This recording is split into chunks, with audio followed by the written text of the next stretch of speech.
আপনি আমাকে কম দামে খাবার দেন, আমি আপনাকে কম দামে মাংস দিব, এটা নিশ্চিত করতে পারি। কিন্তু আমরা পারি না কেন? সামনে আমার 15টা গরু বাচ্চা দিবে, 15টা গরু থেকে 15টা বাচ্চা দিবে, আলহামদুলিল্লাহ। বাই চান্স যদি জবর বাচ্চা হয়ে যায়, এটা তো কোনো কথাই না। তো আমি মানে লাগাইতে পারি কিছু মিনিটের মধ্যে, কিন্তু সেটার থেকে আমি ফল পাবো তো অনেক পরে। একটা গাছ বুনলে না, সঠিক পরিচর্যা করলে না আমরা ফলটা পাবো। আমার এই দেশ এখন স্বাধীন হয়েছে, স্বাধীন দেশে সুন্দর আমরা মানে গাছ লাগাইছি। এখন এই গাছটাকে আমাদের যত্ন করতে হবে, যত্ন করার পরে আমরা হচ্ছে আপনার খাবারের দাম কমাতে হবে। কারণ আমি একজন খামারি হিসেবে তো তার আমার অনেক চাওয়া পাওয়া থাকতে পারে না। আমার যেটা আছে আমি সেটা পাইলে আলহামদুলিল্লাহ। সেটা হচ্ছে মেয়েরা যেন মানুষের হচ্ছে কালো নজর পড়ে, বিভিন্ন জায়গা থেকে মানে দুধ আমদানি করে, গোড়া দুধ আমদানি করে, মাংসর হচ্ছে দেশ থেকে বাহিরে চলে যায়, যার কারণে আমাদের মধ্যবিত্তদের কিন্তু একই যে মাংস কিনে খাওয়া কিন্তু কষ্টকর হয়ে যায়। কিন্তু দেখেন আপনি আমাকে। প্রিয় দর্শক, আসসালামু আলাইকুম। আবারও আরেকটি পর্বে আপনাদেরকে স্বাগত জানাচ্ছি। আমরা আছি ইতিয়াপুর কাছে। ইতিয়াপুরের কাছ থেকে এখন জানবো যে আমাদের দেশটা একটা স্বাধীন দেশ নিয়ে ইতিয়াপুর মন্তব্য জানবো, যে তার কি মন্তব্য, সে কি আশা করেছিল, কি পেয়েছে, কেমন ছিল, এখন কেমন আছে। আপু আসসালামু আলাইকুম। ওয়ালাইকুম আসসালাম। আচ্ছা, জানতে চাই সেটা হলো, আমরা 71 সাল দেখি নাই, 71-এর যুদ্ধ দেখি নাই, 2024 দেখেছি, যুদ্ধ দেখেছি। এখন আমরা একটা স্বাধীন দেশ দাবি করতেছি বা পেয়েছি ছাত্রদের কল্যাণে। আপনার কি মন্তব্য? আমি এখানে বলবো যে আসলে যুদ্ধ কেমন একটা জিনিস, কত মানুষ যে প্রাণ হারাইছে, কত মায়ের বুক যে খালি হয়েছে 2024 সাল, সেটা না দেখলে কখনোই বুঝতে পারতাম না। আসলে চোখে একটা দেখা একটা জিনিস, উপলব্ধি করা আরেকটা জিনিস। তো চোখে দেখছি, যাক অনেক খারাপ লাগছে, হৃদয় বিদারক, তাই না? তো এখন স্বাধীন দেশে চাই যে আমরা হচ্ছে যেন অন্তত আমি যেটাকে চাই, আমি যেন আমরা যেন সবাই ভালো করে যেন গরু লালন পালন করতে পারি। সেটা হচ্ছে আপনার খাবারের দাম কমাতে হবে। কারণ আমি একজন খামারি হিসেবে তো তার আমার অনেক চাওয়া পাওয়া থাকতে পারে না। আমার যেটা আছে আমি সেটা পাইলে আলহামদুলিল্লাহ।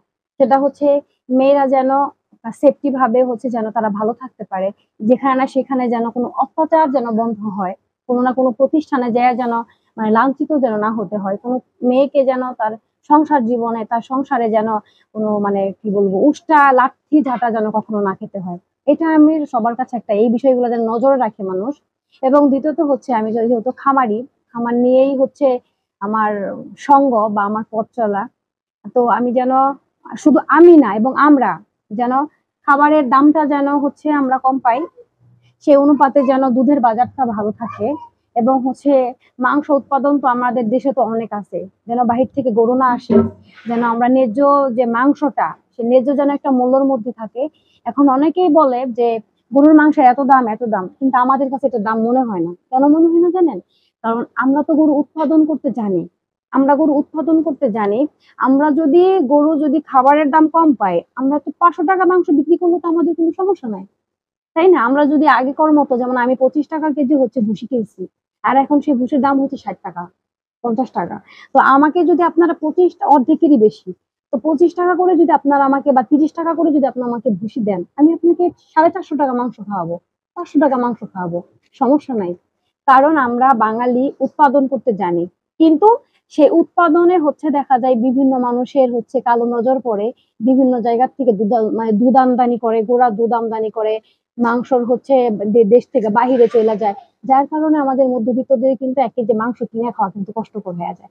কিন্তু দেখেন আপনি আমাকে কম দামে খাবার দেন, আমি আপনাকে কম দামে মাংস দিব, এটা নিশ্চিত করতে পারি। কিন্তু আমরা পারি না কেন? হয়তো বা কিছু কিছু সিন্ডিকেটের জন্য হয়তো আমরা পারি না। কিন্তু আপনি দেখেন আমাদের দেশে কিন্তু মানে মাংসে এবং দুধে কিন্তু স্বয়ংসম্পূর্ণ, যেটা আমি মনে করি।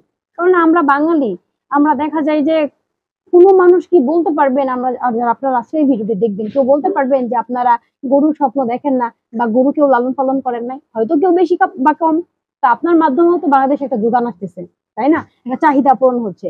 তো আমি এই জন্য বলবো যে আমরা যদি, আপনারা যদি আমাদেরকে কম টাকায় যদি খাবার দিতে পারেন, আমরা আপনাদেরকে কম টাকায় দুধ এবং মাংস দিব, কথা দিলাম। তো এই জিনিসটা যদি আপনারা ঠিক না করতে পারেন, আমরা খামারিরা কি বাঁচবো বেশি দিন বলেন?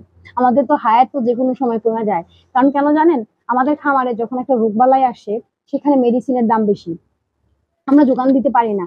এমনও দিন ঘটে যে দেখেন যারা ধনী তাদের কাছে কি সবসময় টাকা থাকে? আর আমরা তো সাধারণ মধ্যবিত্ত ফ্যামিলি, মানে নুন আনতে পান্তা ফুরায়। তো আমাদের যদি মানে সবকিছু যদি অসাধ্যের বাইরে চলে যায়, নিজেদের খাবারে দেখা যায় আমরা শুধু তরকারি রান্না করি, তাতে আমাদের 500 টাকা লাগে যায়। হইলো কেন 500 লাগবে জানেন? আমার বাসায় যদি লোক থাকে 7 জন, আমি একটা মাছ কিনলে সেখানে আমার 500 টাকা লাগে যায়, 450 টাকা 500 টাকা লাগে যায়। তো 500 টাকা 350 টাকা যদি একটা মাছ কিনতে আমার যায়, সেখানে আমার সবজি লাগবে, তো সবজির টাকাষ্টুম্বি দাম। এখন আপনি বলবেন যে আপনি সবজি ফলান, আমাদের দেশে কি কোনো ভাইরা সবজি ফলাচ্ছে না? টুকটাক তো ফলাচ্ছে, কিন্তু আমরা তো তাতেও কিন্তু ওইরকম কিছু খাবার পাচ্ছি না।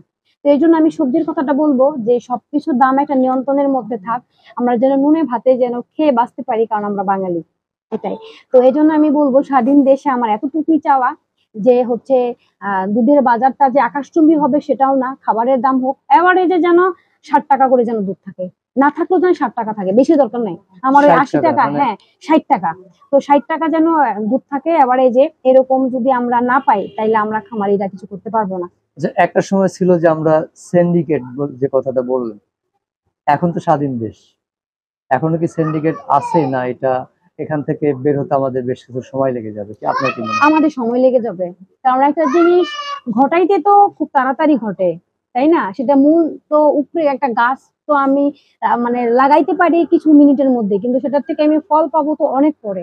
একটা গাছ বুনলে না, সঠিক পরিচর্যা করলে না আমরা ফলটা পাবো। আমার এই দেশ এখন স্বাধীন হয়েছে, স্বাধীন দেশে সুন্দর আমরা মানে গাছ লাগাইছি, এখন এই গাছটাকে আমাদের যত্ন করতে হবে, যত্ন করার পরে না আমরা ফল পাবো। আর আমরা এটা চাই, এটা এতটুকু বিশ্বাস করি যে সেটা আমাদের মেধাবী ভাই এবং বোনদের হাত ধরেই এটা সম্ভব হবে। তারা যখন এইটা করে দেখাইছে, তারা এটাও পারবে। কেমন দেশের প্রত্যাশা আসলে? আমি দেশের প্রত্যাশা এমনটা আশা করি যেখানে আমরা যেন পেট পুরে যেন মাছে ভাত, অন্তত মাছ ভাত খাইতে পারি। কোনো যেন মানুষের যেমন ইলিশ, ইলিশ নিয়ে দেখেন মানুষের কত, আমি তো আমার সাধ্যের বাইরে চলে গেছে দাম, মানে ফেসবুকে দেখি দাম কম, বাজারে যা দেখি আপনার 1200 টাকা কেজি, 1800 টাকা কেজি। আমাদের সাধ্যে কি কুলাবে ওই 1.5 বস্তা ভুসির দাম দিয়ে একটা ইলিশ খাওয়া? বলেন, আমরা তো খামারি, আমরা তো চাইলেই তো ব্যবহার করতে পারি। তাহলে আমরা খামারিরা এটা বলতে পারি কিনা যে দুধে ভাতে বাঙালি? হ্যাঁ, দুধে ভাতে বাঙালি, আমরা স্বয়ংসম্পূর্ণ। আপনি আর কিছু না পান, এখন আপনি দুপুর টাইমে আসছেন, আপনাকে চাইলে আমি শুধু আপনাকে না, আরো 5 জন যদি সাথে নিয়ে আসেন, অন্তত 1 গ্লাস করে দুধ দিতে পারবো, কারণ যখন গরুর কাছে যাবো তখনই গরু দুধ দিবে। তো এই জন্য আমরা বলি প্রত্যেকটা মানুষ আমরা কিছু না কিছু করি, আর আমরা স্বাধীন দেশে যেন আমরা অন্তত এই জিনিসগুলা যেগুলাকে নিয়ে আমরা স্বপ্ন দেখি, যেমন আমি দীর্ঘ 13 বছর কষ্ট করছি, আমার আমার লাইফের অর্ধেকটাই হচ্ছে আমি এইখানে কাটাই দিচ্ছি এই গরুদের নিয়ে। তো এইখানে যদি আমি একটা স্বপ্ন, সামনে আমার 15টা গরু স্বপ্ন দেখি, সামনে আমার 15টা গরু বাচ্চা দিবে, 15টা গরুর থেকে 15টা বাচ্চা দিবে আলহামদুলিল্লাহ, বাই চান্স যদি জমজ বাচ্চা হয়ে যায় এটা তো কোনো কথাই নেই, তো দিবে। তো সেখান থেকে আল্লাহ না চাইলে যদি মেয়ে বাচ্চা হয়, তাকে দিনে খামার বাড়াবো, ছেলে বাচ্চা হইলে সেটাকে ফ্যাটেনিং করে বিক্রি করব, আমার একটা টাকা আসবে, আমি যে কষ্টটা করছি সেই কষ্টটা অন্তত একটু হলেও ঘুচবে, বাবা মা নিয়ে ভালো থাকবো, বাচ্চাকে মানে ভালো পড়ালেখা করাবো, ভালো একটা প্রতিষ্ঠানে দাঁড় করাবো, মানুষের হচ্ছে বেকারত্ব দূর করব। আমার খামারে হচ্ছে মানে 2 4 5 জন লোকে কাজ করবে, তাদের মাধ্যমে মানে তাদের ফ্যামিলির কর্মসংস্থানের ব্যবস্থা হবে। তো দেখেন কত স্বপ্ন দেখছি না? তো এই স্বপ্নগুলা আমি কিন্তু আবার ঘুমিয়ে দেখি না যে ঘুম শেষে নষ্ট হয়ে যাবে, আমি বাস্তবে দেখি, জেগে জেগে দেখি, প্রতিনিয়ত স্বপ্ন দেখি। আর সেই স্বপ্নটাকে বাস্তবায়ন করতে মানে আলহামদুলিল্লাহ 24 সালে আমি ভালো আছি, আমার গরুগুলাকে নিয়ে আমার খামারে গরু বাড়তেছে। যদি আল্লাহ কোনো মানে ঝামেলায় না ফেলে, তো সামনে আমি ভবিষ্যতে ভালো করতে পারবো। আর খাবারের দাম যদি কমান, দুধের দাম যদি বেশি পাই, আর তো কোনো কথাই নাই। এইটাই, এই জন্য আমি বলবো স্বাধীন দেশে যেন আমরা অন্তত এটা করতে পারি।